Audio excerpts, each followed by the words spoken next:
In our careers feature, we discuss how organizations can empower their workforce to deal with a crisis. Sarah Arnot is Executive Leadership Coach and she joins us now from our studios in Cape Town. Sarah, thanks so much for your time today. So, tell us how a crisis can actually bring out the best in an organization and in its people. Hello, good evening. I'd like to think a crisis always brings out the best in an organisation and its people, but perhaps it's about having your people prepared to deal with a crisis. And that means having a confident workforce who've got the tools that they need to be able to deliver when the demand requires it. And how do you build that confidence as an organisation?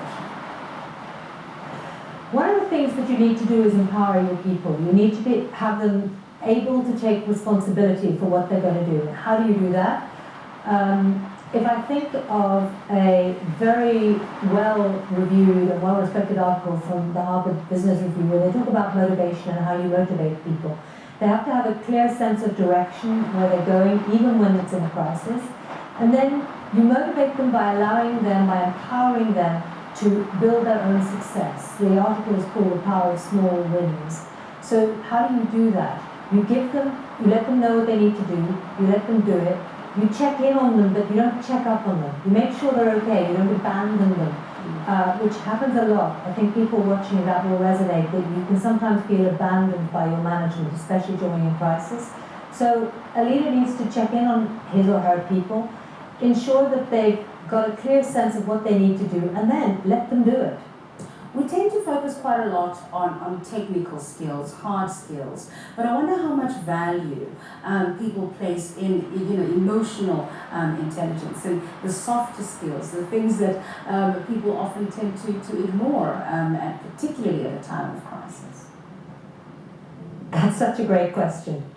When in organizations, you want to do all the things that involve the hard skills, you need to have those skills in place. But if you look at when things go wrong, they tend to break up along the softer skills. So exactly what you're talking about. Emotional intelligence is one of them.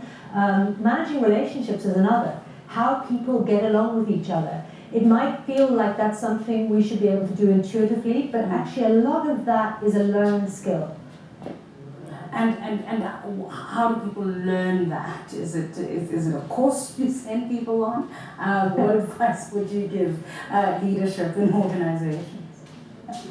Well, you learn a lot from example. So if you see people doing it well, watch them and watch what they do. That's very important. Yeah. You learn a lot from mentors. Organizations can and should have mentoring in place so that younger people coming up through the organization can learn from mentors. I'm an executive coach, so obviously I'm going to say you learn it from coaching. If you've got the right coach for you, that can be very helpful. And honestly, part of it is about managing yourself.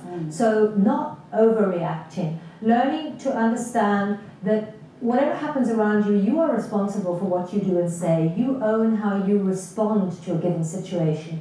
And if you manage yourself, you'll better manage your emotions and your relationships with the people around you.